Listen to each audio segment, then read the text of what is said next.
Happy Monday, folks. It is Monday, the 23rd day of May already. Who vex? Good to have each and every one of you guys. Good to have you folks here with us, wherever you're joining us from around the world.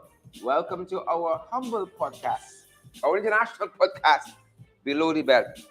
Welcome, folks. As you know, all the usual suspects can be lined up, ready to Get on with it. Tommy Gibbs is here. Beatrice Selby, first in line, first ringside, first in the Coliseum in this stadium. Outside, first, Beatrice Selby.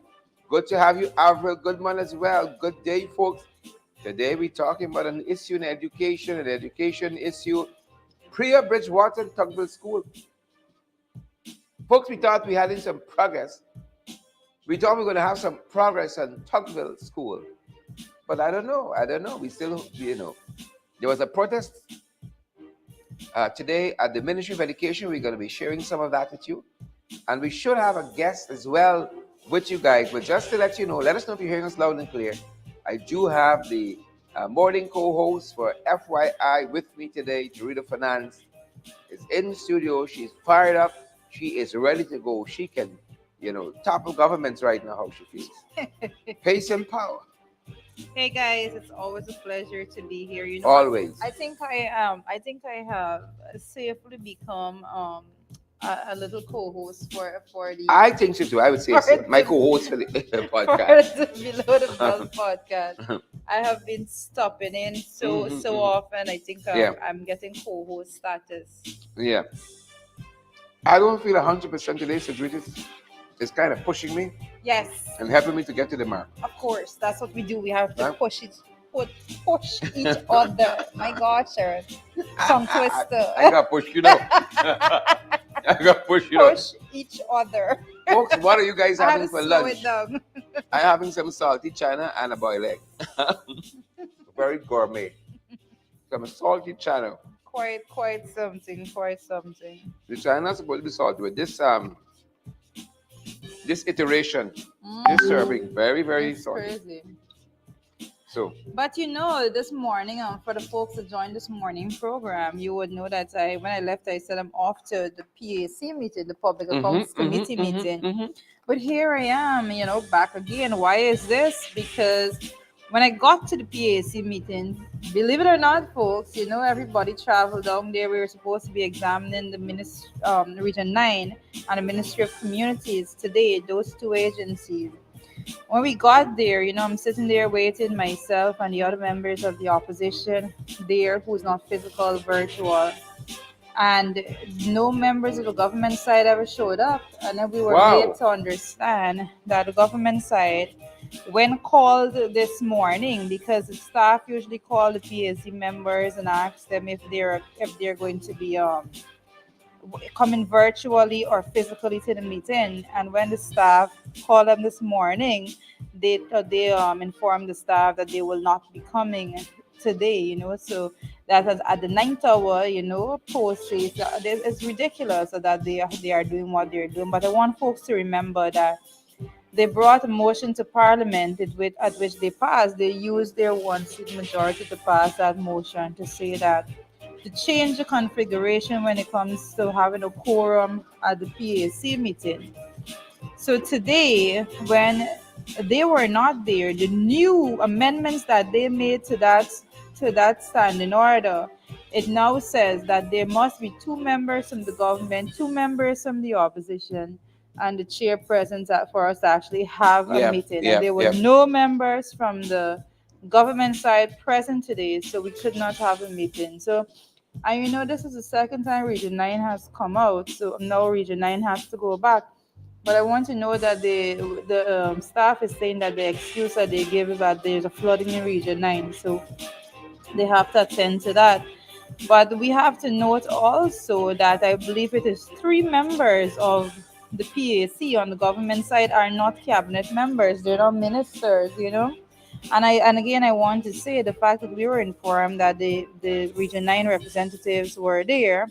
Then if Region 9 representatives are there, how is it that the entire government team is saying that they're not there because of flooding? in Region 9. It goes to show, that the reason why they passed that motion in the first place is make sure that they control whether or not the PAC meet. And today, whilst the opposition members were there, ready to perform their duties as required, the government side was not there, and we could not proceed because of that amendment that was passed. But And that was the aim of it, to that stymie the was work of it. the Public Accounts Committee. Yeah, because everybody would know we are progressing quite nicely, rapidly moving forward, and we are going to be getting to their years, and that is something that they can't handle.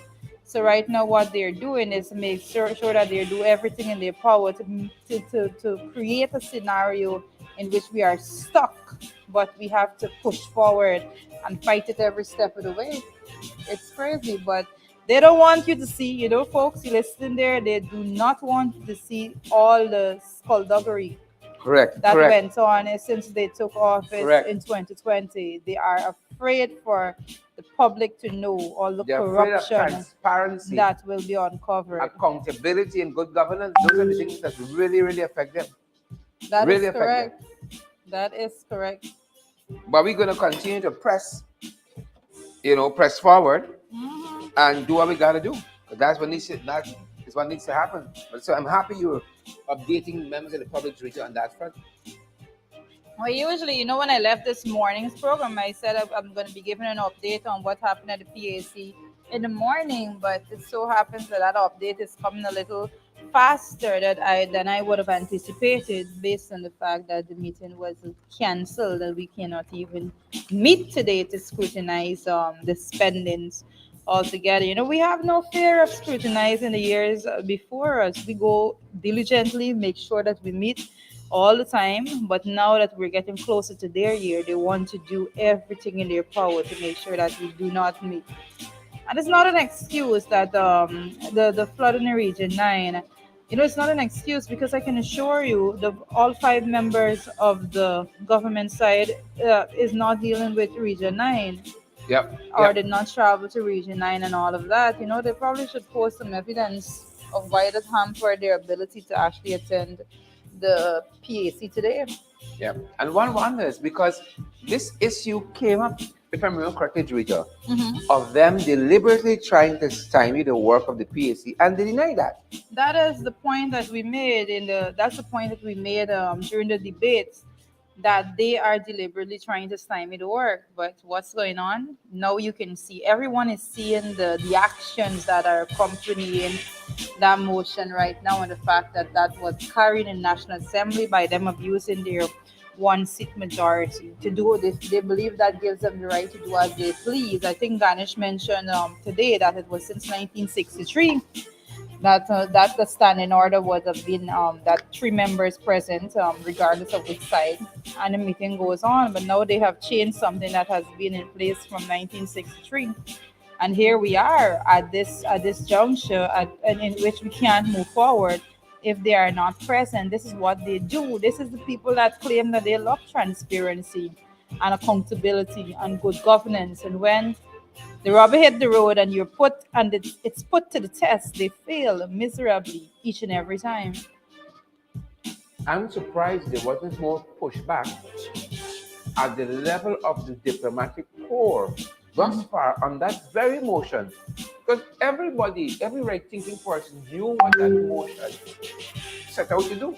That is correct. It didn't set out to cure a mischief, as we say in law. It set out to create a mischief. And the mischief was on full display today. If they aren't present, the business of this very important committee, the Public Accounts Committee, cannot go forward. That is what is the issue here. That is so correct. And we can't, I believe that persons need to be good stewards. And when you're listening to all of these, you need not forget, I think we need to have the accountability aspect of it being pushed. We need to push the fact that they are breaking down the guardrails of democracy and good governance, Very much so. transparency altogether. With This is what impunity. we're saying. Yep. They're breaking it down, and that action specifically has added to that, Sharon, I know that you've been doing some really good work in keeping track of the way in which they have been Mhm. breaking down the guardrails, Kudos to the team at the back end too. yeah, of democracy. And this is something that needs to be added to it, because this is major accountability is supposed to be happening at the level of the PAC. But this Yep. motion now has given the PPP, as is, well, the government of the power to completely stymie the work. And I think in addition to that, at the PAC level, you all have to track the amount of meetings they're going to miss, the amount Hmm. of time the committees didn't meet. All of that affects the productivity, and all affects ultimately the people's business. Yes, It that is their that is. business we're about, not our own. And that is the challenge that we have. And these guys don't want, apparently they can't walk and chew gum at the same time. Hmm. They're not interested in us getting to their years. They're most scared. They're Uh, most scared of us getting to their years, and it's something that you cannot just accept as is. Correct. We said it. Last, a person may not have believed us, but here is the evidence.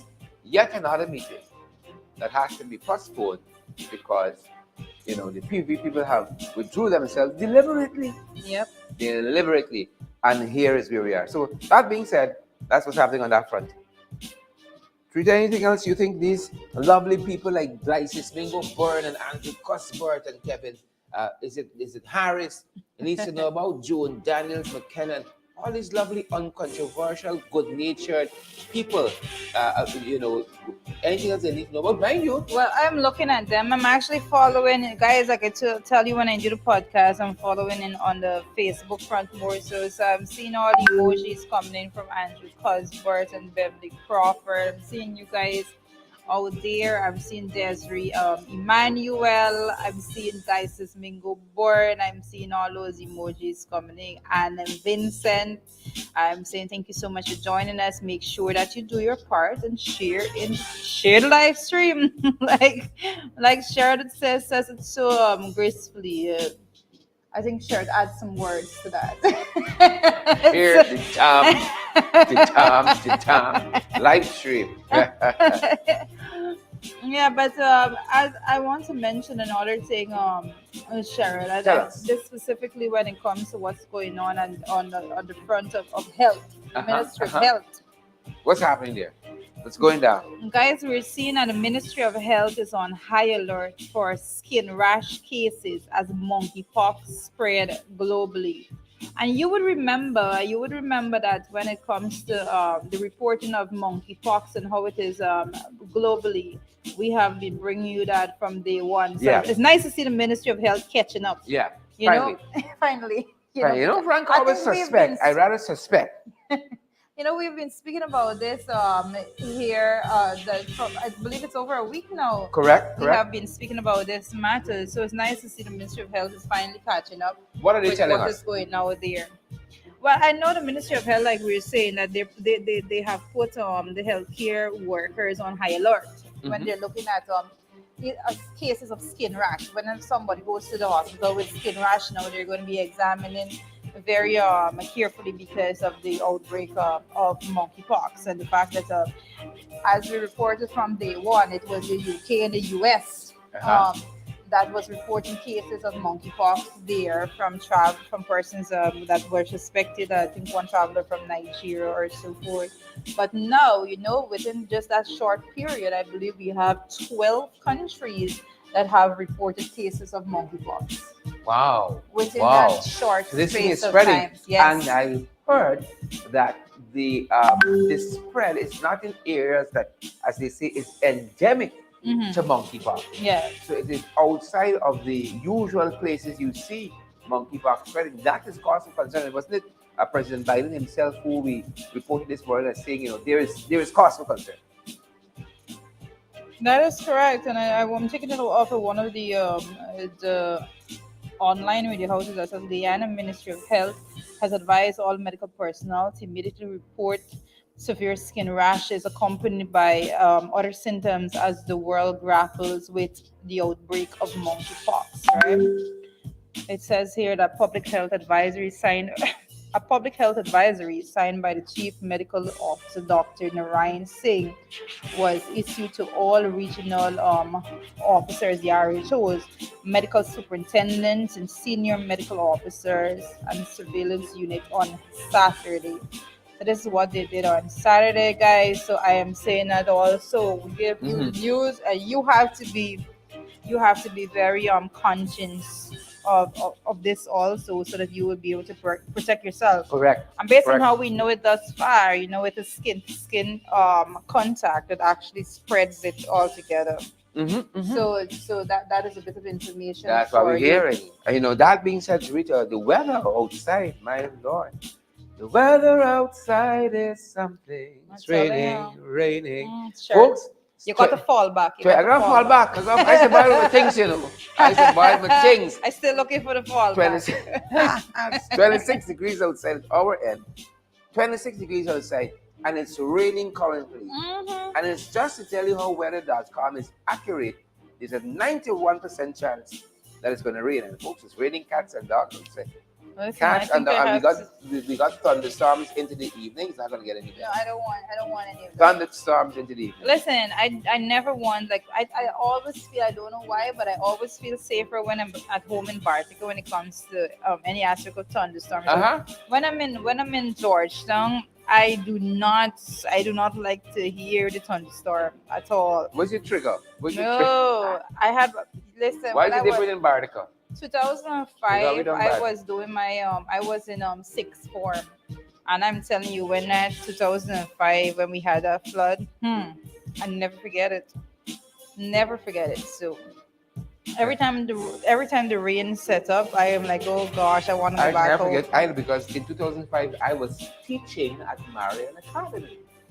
I was probably teaching sixth form. I was in school. Sure, was teaching. Right. You see the age difference, people. I got a call that changed my life, because a friend of mine died on the very Friday that rain that precipitated the flood started.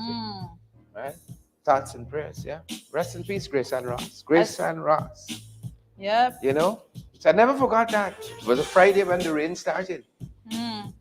Friday when the rain started. I see Savage Rizal is saying very nonsense happening in MP. Plus 200 acres of rice flooded out. Yeah. We're seeing some of that. We're seeing some flooding in the rural community as well. Yep. And folks, send us those photographs where that water is, coming in at your end. Let us see what's happening. You all know our WhatsApp number is one WhatsApp number. We got this the MMG number. Send us the photographs, 627-6963. Send us those photographs. We're going to publish them in our affiliate program In the Ring.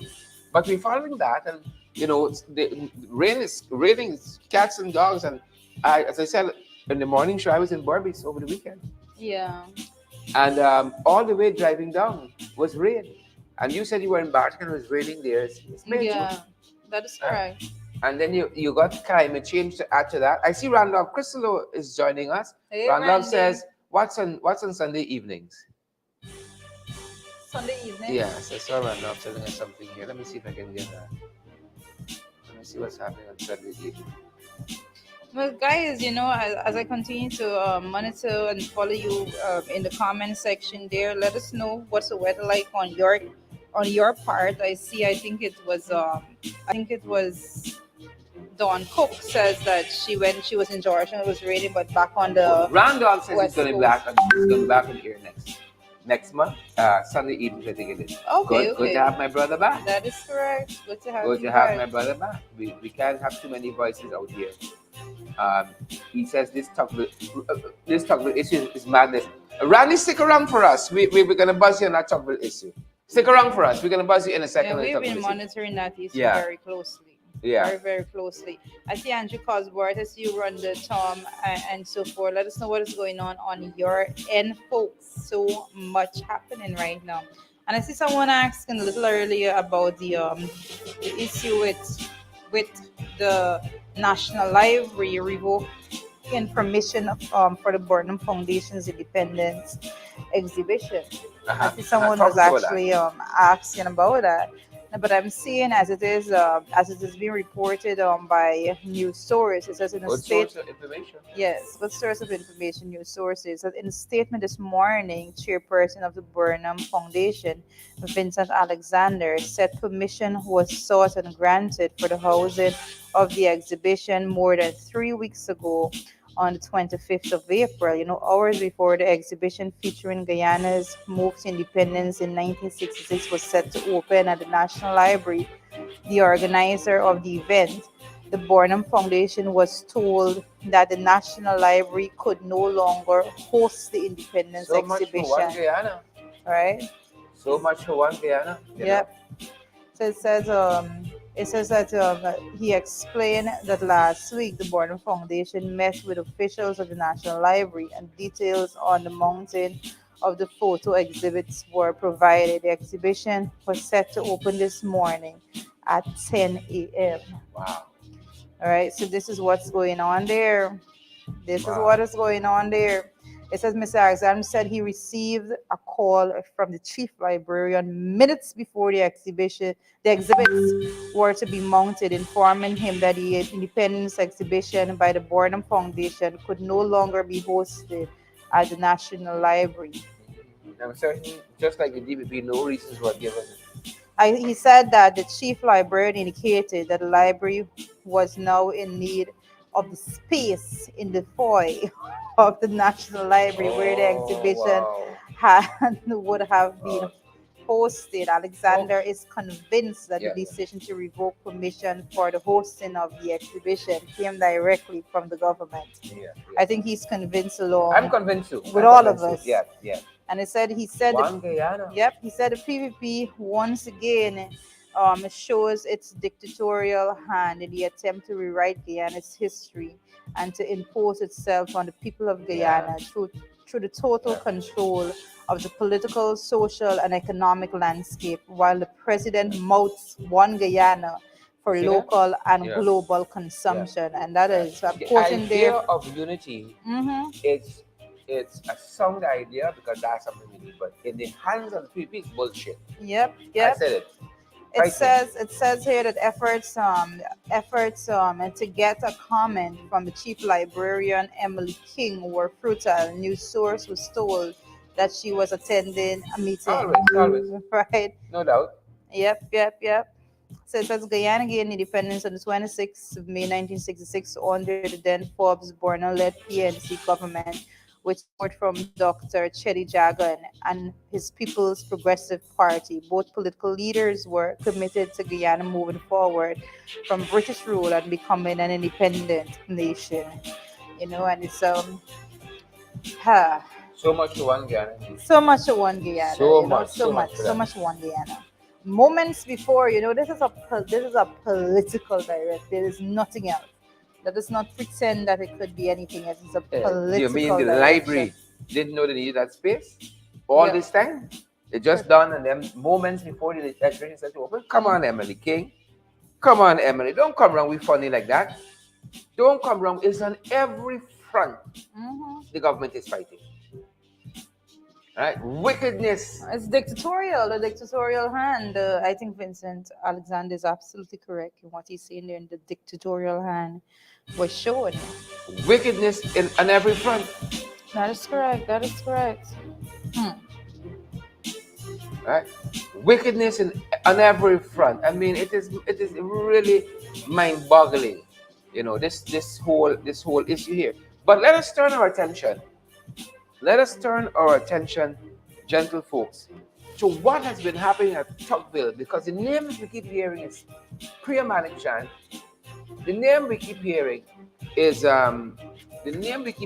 Mr. Bridgewater, right? And the parents who turned up to protest the Ministry 26 big dam today were saying they must go. And I'm hearing a Hudson name calling one Hudson. But predominantly I'm hearing Priya and Bridgewater must go. That's what we're hearing. Because this shocking situation at Tugville. Process. People touching a wall.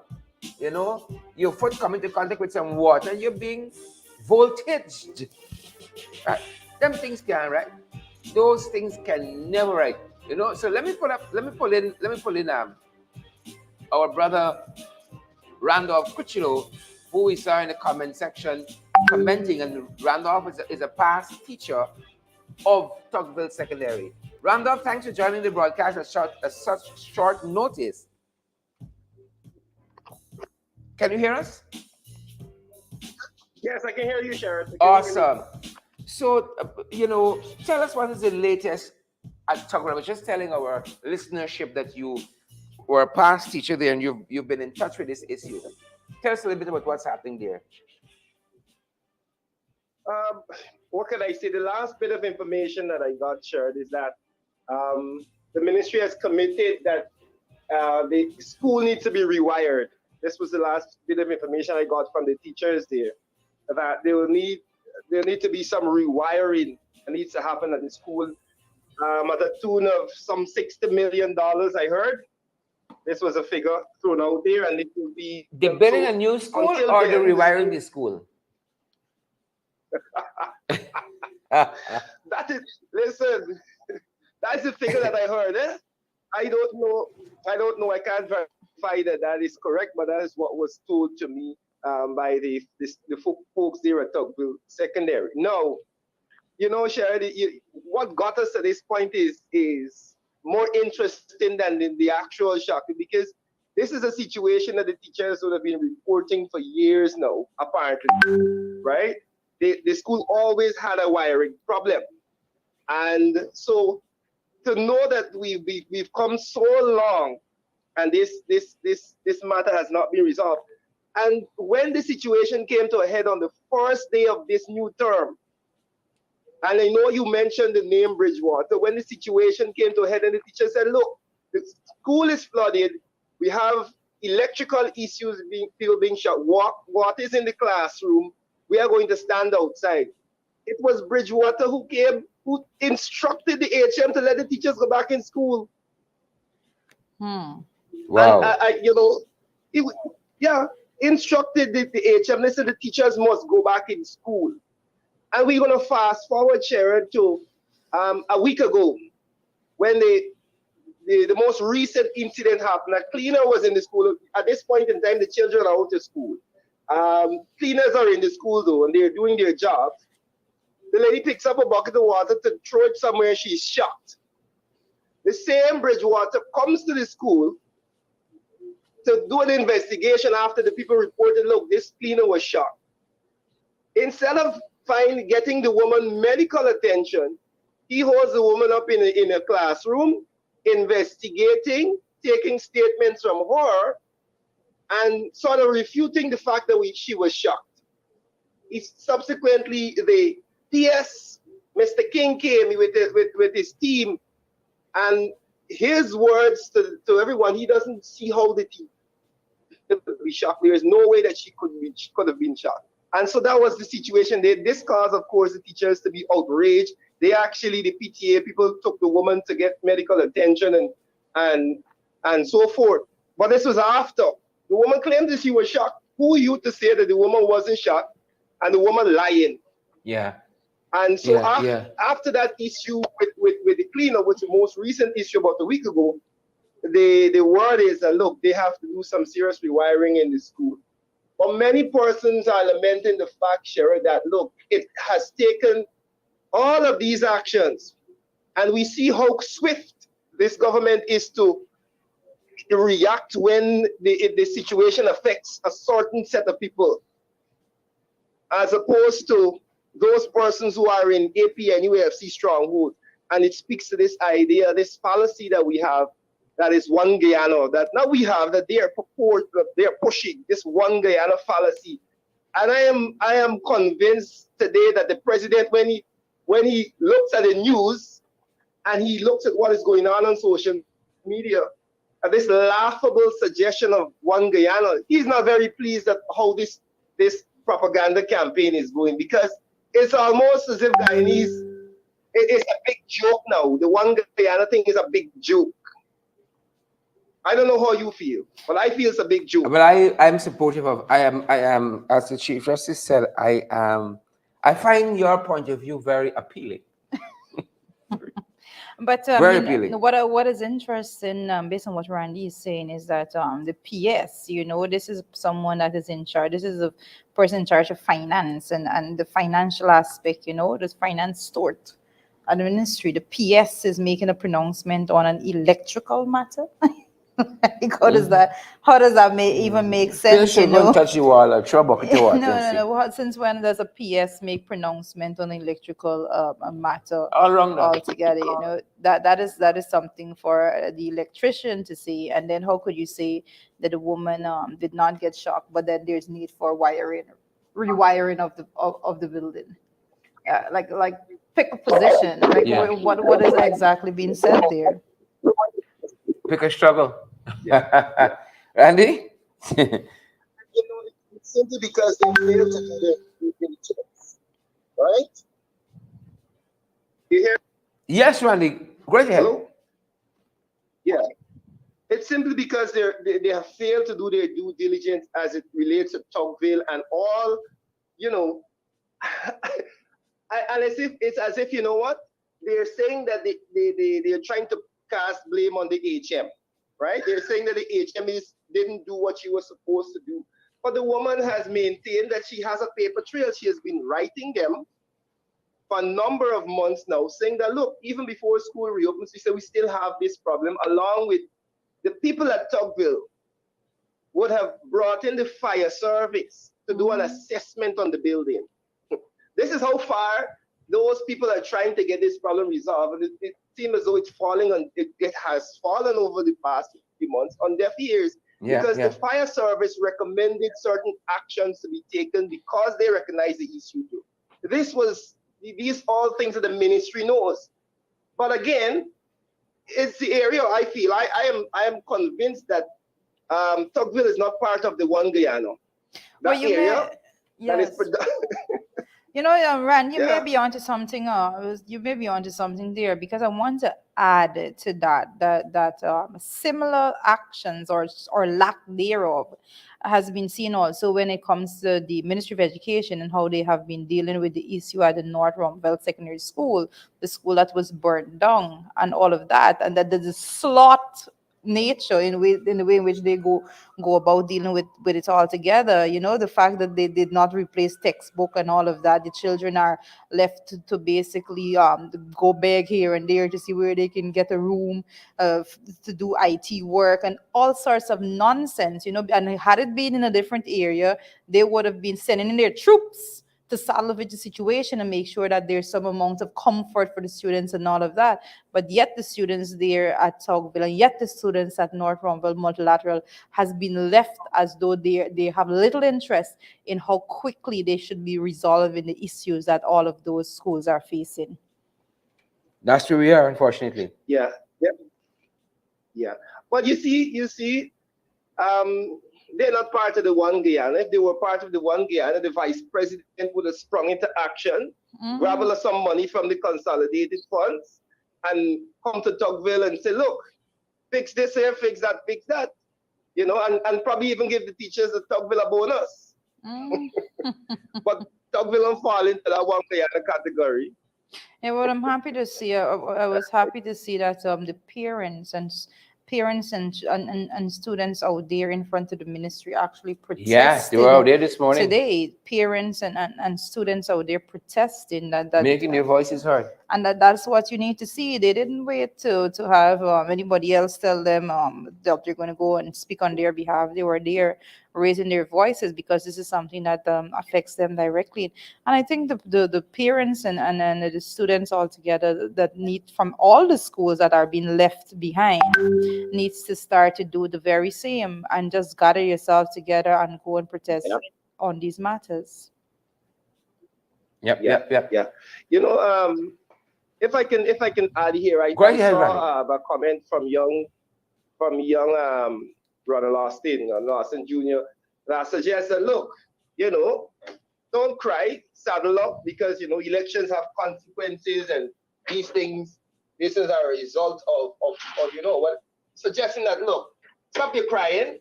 You should have figured out how to stay in power. But I say to that, my response to that comment is, yes, we understand this, but in the face of a campaign to seem as if you are inclusive, this One Guyana campaign, it is important that we highlight these issues. We can't look at it as crying.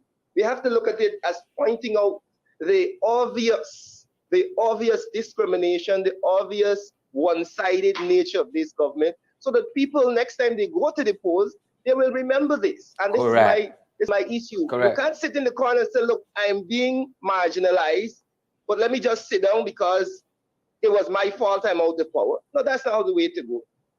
I believe that there is a role, like I salute you, Sherrod, and Jarita, and everybody else who's on it every day to ensure that the people of Guyana understand that the installed administration is out to fill their own pocket and the friends of the people in that specific Guyana, that they want to ensure that they are well off. Right? That specific one Guyana that they speak of. Sharon, I am a part of the Burnham Foundation, and I know very well the issues that happened. I was supposed to be doing a video presentation on that exhibition, so we were waiting this morning to go out there and start, doing things. And it is such a surprise. I mean, it shouldn't come as a surprise now, because we know how petty this installed administration is. That minutes before the presentation should start, so all of the time, all of the weeks planning with the library, they didn't know that they had to use the foyer. They just suddenly get something to do in the foyer after already agreeing that the Burnham Foundation would do that exhibition there. It is quite ridiculous and petty. It's similar to Petty Ramson and what is happening there at the Ministry of Culture, Youth and Sport. I said the other day that I know of some people in the theater fraternity, which I belong to that group also. I know some people there who used to tell me, man, elections, I ain't got time with elections. I wonder if they have time with elections now. Those folks might be the most vocal now. Those might be some of the most vocal folks. Exactly. Right. Now that the culture center race moved from 80,000 to 500,000, it essentially means that only the people in that specific one Guyana can afford to rent it. Can afford to rent it. Let me tell you this here. I know of a story, and I wouldn't call any name, but one of the biggest producers in Guyana, right, responsible for a yearly satirical review, a female producer who has a close relative involved in the government, and that does work for the government. I still ain't calling any name. She is supposed to be doing her big yearly satirical show, and had to resort to her spouse calling the president to tell him that Ramson didn't want them to use the culture center. And even after he called the president, Ramson still didn't give any go ahead. He had to message the president again. Then Ramson's secretary called and say, hey, which date you want? That is what we have, that's a level we've resorted to. That one of the biggest producers in the country got to resort to pulling a string through his spouse to call the president to tell he that Ramson didn't want them to use the culture center because apparently this is his room now. And people got to use the bedroom. Yeah. That's the information we got. And this is a level it is. So how the average man will get to use the culture center if the big ones can't even use it? Interesting times. Interesting times. Things are going from bad to worse. Everywhere you turn is a fire to put out. Yeah. And my final word on this culture center thing, and it, as you step back and you look at it, Sharon, you look at where this government is going. Now, it actually makes no sense to raise culture center rates. And let me say why I say that. One, you're coming out of a pandemic. The people in theater and the arts have not eaten for 2 years, essentially. They've not gotten a chance to do any show. This is how they survive. So now you would think that coming out of the pandemic, you want to support that industry. Correct. You want to enable those people to the craft that they get their daily bread from. Secondly, you would think that when the government starts to get more money, things would be cheaper for their citizens. But apparently, the Ministry of Culture, Youth and Sport is cash strapped, and they need to raise the Races Culture Center so that the government can make some money. That's why I don't see any other reason. And so you decided to run the ministry and the culture center as a business. But the problem with that is that the government boasting all about this billions of dollars we're getting from oil, billions of this. So as you get more money, you put more pressure on the citizens apparently. And this is why it makes absolutely no sense. It actually makes sense that you would reduce the rates at culture center. And, it's crazy. All around, from education to culture, everything. Yeah. Anyway, confusion. That's my contribution. Thanks very much, Randy, for that. Thank you so much. Randy, before he actually goes, I just want you to confirm that the library, it falls on the Ramson's Ministry of Culture, Youth and Sports. Just if you can actually confirm whether or not it falls there. Well, I can't necessarily shift these things around so much. Yes, they have been. Because so I'm putting on the spot there. Yes, because we have been noting so much.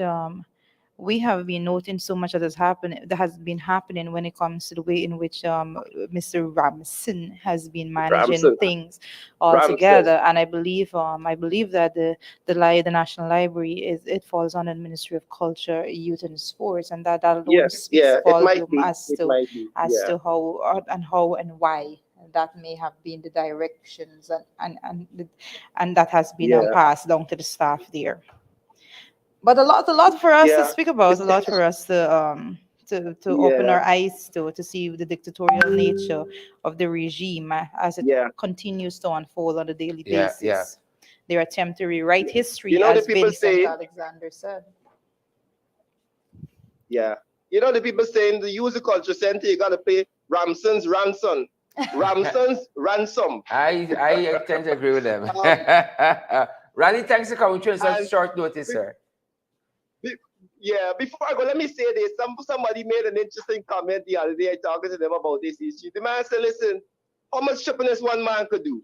And before into Ramson, he and Damnal fighting one another to see who could do the most chippiness. What? The man said, you'll give this fella wait, what did he say our brother give him?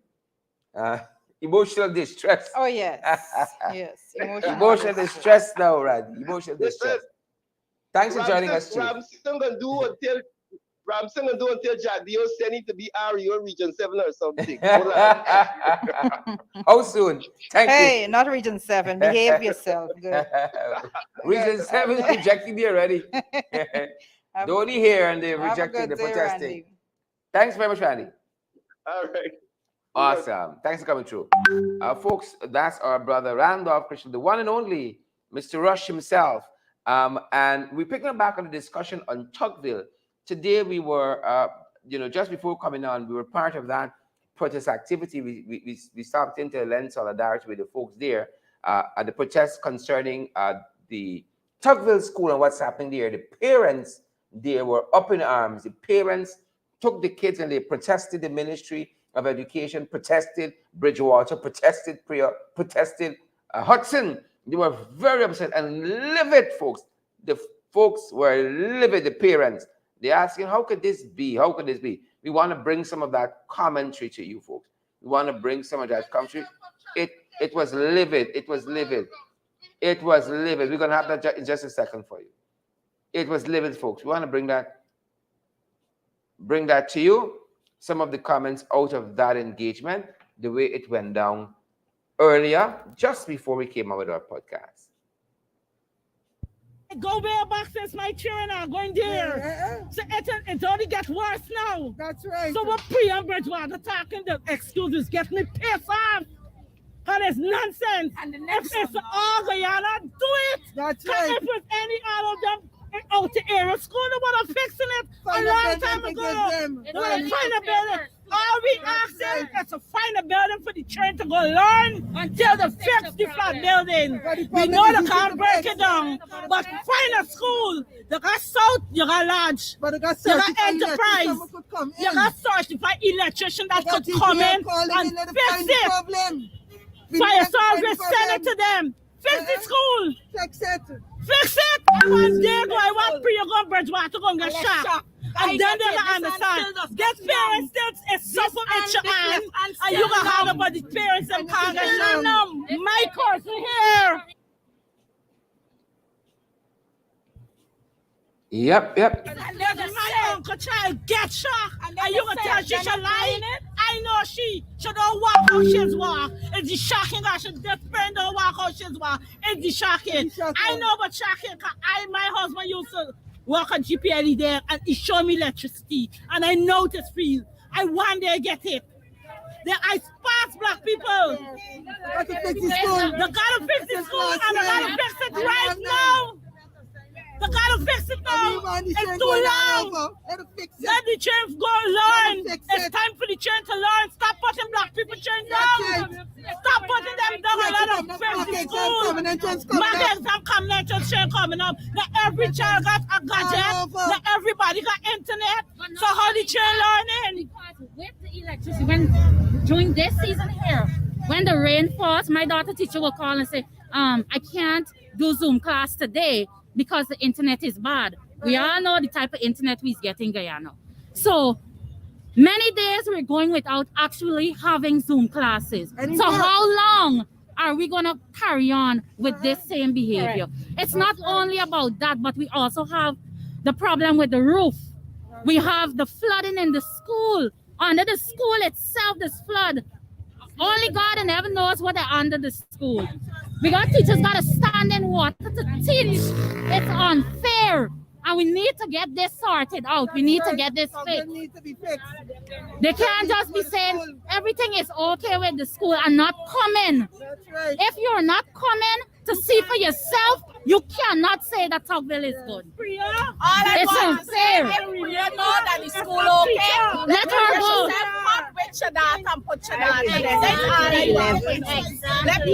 I am Tessa Williams. I resumed duty on the 11th when I was shocked. I was throwing out some water in a bucket. And when the water catch my feet, it started to run up the current. And I reported to the guard, the first person, that I get hit. And they take it for a joke. And I was taken to an outside doctor by Mr. Bristol and Mr. Peters with medication and 14 days leave. And they still standing your medical bill up to now. Up to Friday, our hands will. Yep, folks. Some of the comments coming out of the protest we lent our support to early on. We got to be boots on the ground, folks. And these were the parents out there making their voices heard. You got to be boots on the ground. You got to support. Here's some additional comments from those parents who were out there in front of the Ministry of Education at 26 Big Dam saying, Priya must go, Bridgewater must go, Hudson, out the place on this Tugville school issue of being shocked. The students being shocked. The accommodations there are inadequate. They want justice. Home, preventing them from transportation. Now when you can move them all around, we need the school to fix now. These children were placed there because they live near to their homes.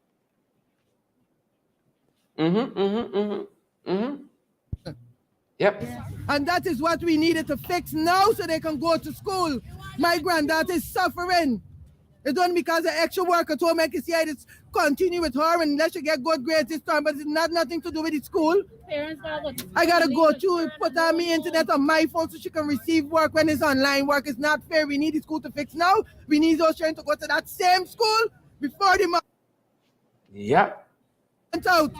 Call GPL.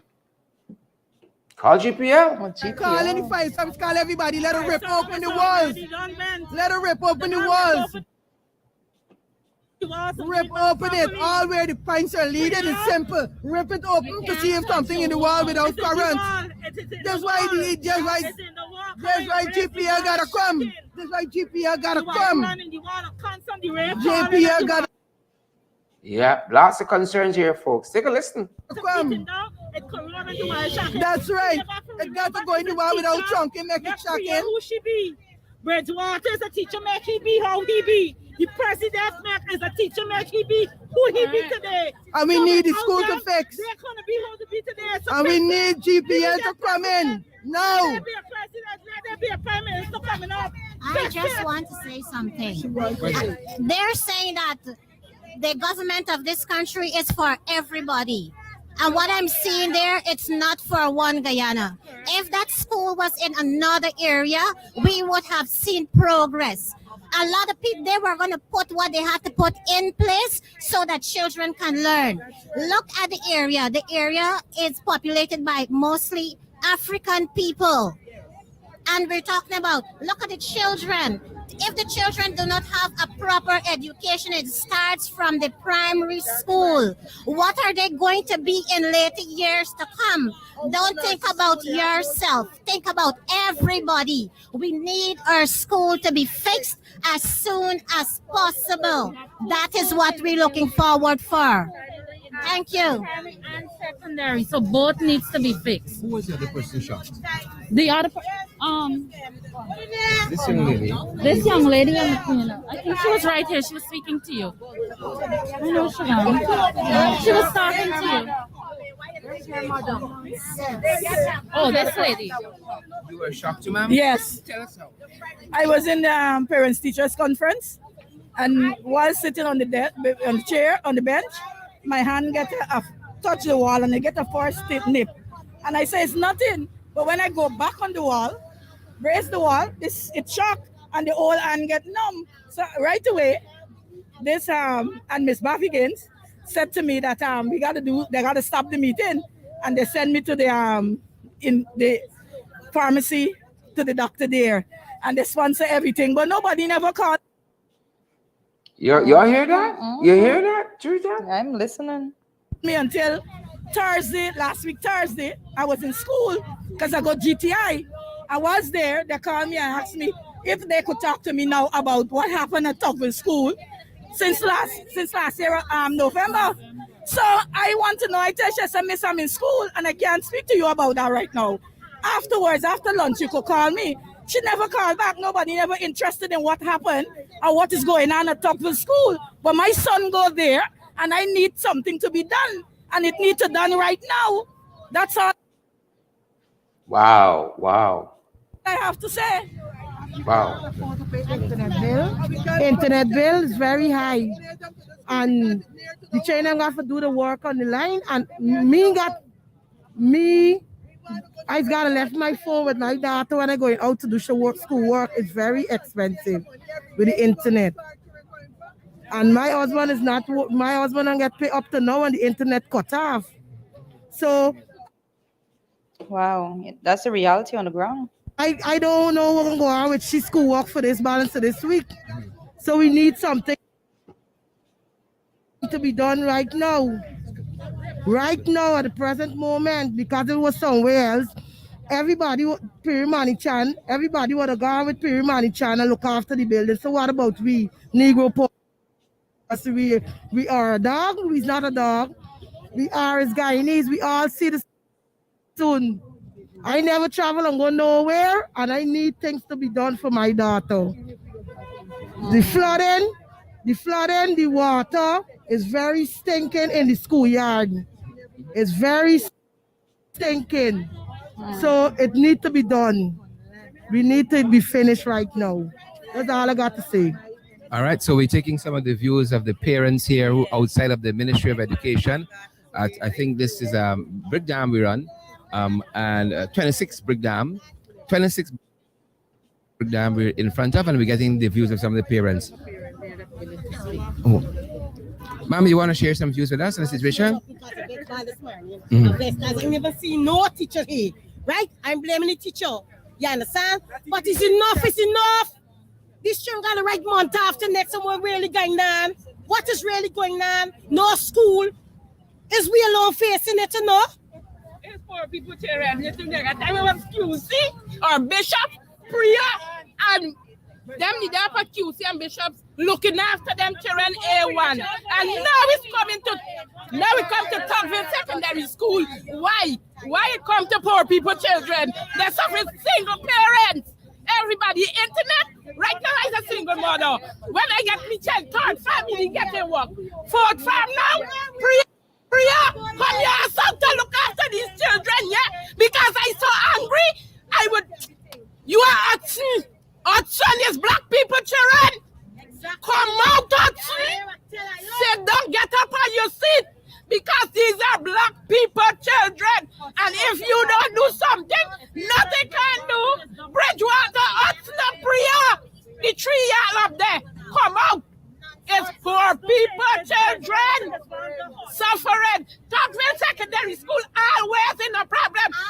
The administration is going to head teachers meeting. She complaining. Y'all are doing nothing. Why? Why, Priya? Why? Why these poor children got to suffer? She want to be education. You know, you child going QC? She going QC. She sit down in class. She sit down in class doing work. And what to these poor people children? They want education just like she. They want education just like she, Priya. Come on, not snap, Priya. Do something for these children. What are your views, ma'am? I don't share my views already. I don't share my views. I don't to reach me here this morning. You have to come and talk to the school and then I'm messaging back and tell him reach me here. Enough is enough. These children got to write month up. The next coming and what's really going on. How long man. So since they tell them to stay home and do the online learning, they haven't said anything back? No. They're not getting nothing. They have to go at some school. Right? But the furniture, then then get to go. Right? But I didn't know what happened. The talk Friday, but what happened? What happened? We need to know something about these children. We need to know something about them. Come on, man. These children are way back in line, buddy. Way back. Oh, enough is enough. Is we suffering for our children. That's my last child. And it's easy woman said we not getting no justice. Let me come out here and let them know, the public know what's going on. Let them know what's going on. Put system in place that these children get somewhere they could go to school. They're way behind time, and it's month after next is their coming and chance. The lady go, she cleaning, she get shocked. She get shocked with your hand. You see her hand how it swell up? Come on. Your hand swell up. Let me do something for the black people children. Come on, man. It's we the PTA and the church and the alumni looking after her. Patient bill, doctor bill. By up to Friday, we buy medication for her. Them things is not right. Them things is wrong. What Priya and Bridgewater doing? Not Hudson. Hudson doing the work is they undermine their Hudson for this, for making it look bad. Y'all let me come down here and do something because we ain't getting no hearing. The school are the same way. As long. Tragic. Any views, ma'am? My grandson, he is just 7 years old. Now the child starts school, the child ain't learning nothing. We at the home just running and playing. You got to talk to the TV. I ain't got a TV home for him. So I can't get it. How much time the father take to school? No school. No school, no school. And it's very hard on me because I've got to sit down with him with his book. Where's the sense to have a school and the children can't go in it? Let them do something with the school. The children need to go to school. It's very, very hard on us. Thank you. Folks, that are the views of the folks here. They have been just invited into the building to talk with someone. Who's inviting you all up? We had a call with our head of the PTA, and she's inviting us up to have a sit down in the conference room. She's saying a lot of us can't be held there, so we're saying we don't mind. We want the children to be there. Maybe some of them we will stand and let them sit so they can explain how this is affecting them personally as children, since they are the ones that needs to be in these Zoom classes where teachers are showing up when they feel like I don't even know what to say, but it's really a choice that teachers cannot be out here with these children. Yeah. If you're teaching, you love something, you need to care for these children like these children are your own. You can't, because if it was today, they'd say, okay, y'all ain't getting paid for 2 months since y'all not housing public school children in public school. It would have been a different thing. Everybody would have been out there for their salaries. Good. Thank you, ma'am. Thank you. Yep. That's how things went down there today, folks. Just a short while ago, there was that protest action in front of the Ministry of Education, 26 Brick Dam, and we spoke with a number of the parents there who frustrated. They want the kids to be in school learning. Exams are coming up, NGSA coming up in a month and a half's time. They want to be in a classroom, receiving instruction, receiving an education. They're upset. They are upset. They are livid. You heard them. They're angry that, this is the 3rd week since school reopened after the Easter holidays. And this is what obtains in the school system. We can't kick down the can down the road. Priya, Bridgewater, Hudson, we got to actually solve some problems. Please and thank you. Romilly Andy, we see you guys there, and we see your concerns about this problem as well. Bella Mona and Leslie Hollingsworth, Patricia Kitsoon, we see your comments. Rhonda Lane, we see your comments as well. And Deborah Clark, Leon Logan, we see your comments there. Deborah Clark, we see your comments, and we're so happy you guys have joined the podcast today. Yeah, one of the main things here, I heard all the comments there, but we always speak about the fact that when all is said and done, poor people are left to grapple with the results of all that's happening around us.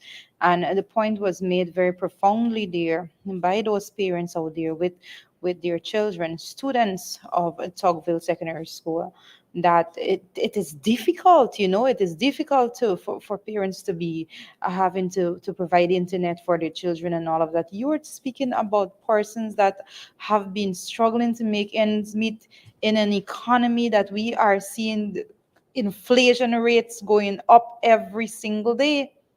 These are the persons that are out there that are not getting the support. These persons have not been seeing increases in their wages and salaries, but yet they're expected to provide the facility, the internet connectivity, the tablets, the phone, or whatever for their children to have an education. And I want to make the point also that a lot of times, even the teachers that they expect to go online and teach, even some of those teachers are seeing it extremely difficult to actually pay for internet on a monthly basis. These are the real issues at hand right now. They're not making any big salary or anything like that.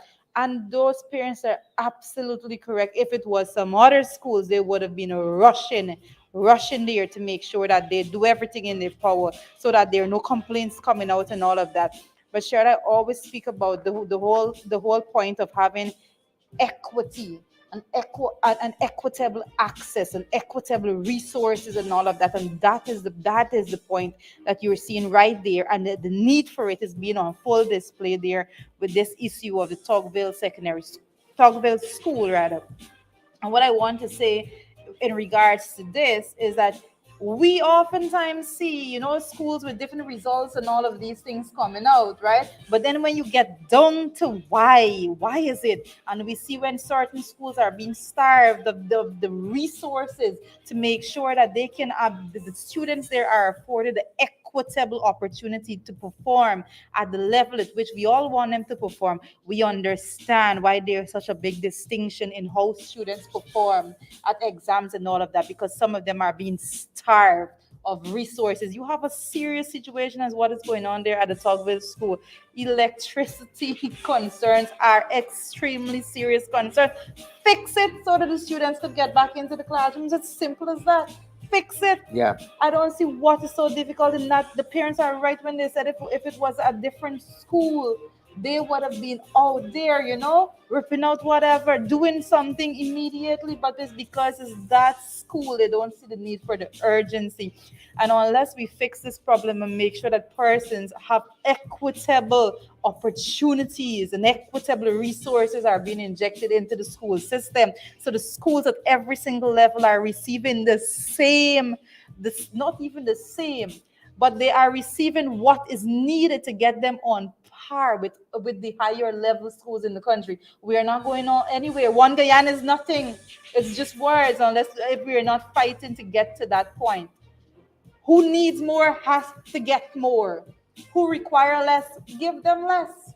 We need to have equity when we're talking about education. We need to have equity when it concerns health and all of these things. This is unacceptable. It hurts my soul to see what is going on right there. Being a mother myself and having children in the school system, I know exactly what these parents are talking about. Unacceptable. Unacceptable. But that's going to do it for us at this time, folks. This has been our program. This has been our time. Below the belt, thanks for joining us, Andrew Braffett and Gloria Gordon, Isabella Butters, Jane Ann McDonald, Orin Don Cook, Mayborn King, Yvonne Ramasar, and Irwin, all the other folks joining us. We're so privileged you tuned in today. These programs are what you guys make it. We are so happy that you guys join us day after day. We try to bring you guys credible and valid information. We cannot do it without you folks, and that's why we ask you guys to partner with us so we can keep the lights on, we can keep the doors open. Guys, we're available via Cash App, we're available via Cash App, we're available via PayPal, MMG. via Zelle, MMG, available via MoneyGram as well, and via Western Union, all for your convenience. Do partner with us, folks, so we can do more of this. We can expand what we're doing. We got a special project on, we said, at the morning program to procure a particular piece of equipment. It's going to cost us a tidy penny. We hope that you guys really come on board and help us to go pace and power, guys. Pace and power. That's it for us on this end. Drina. That's it from us. That's it from us. We'll continue to monitor these situations. We will continue. We will continue. I note your comment there, Marlene Lerma. I was just reading it through. I'll follow up on that for you. Guys, thank you so much for joining. Have a great day. See you this evening in the ring. Stay safe. Stay safe. Thanks for joining Below the Belt. Who vets lose? That's our time.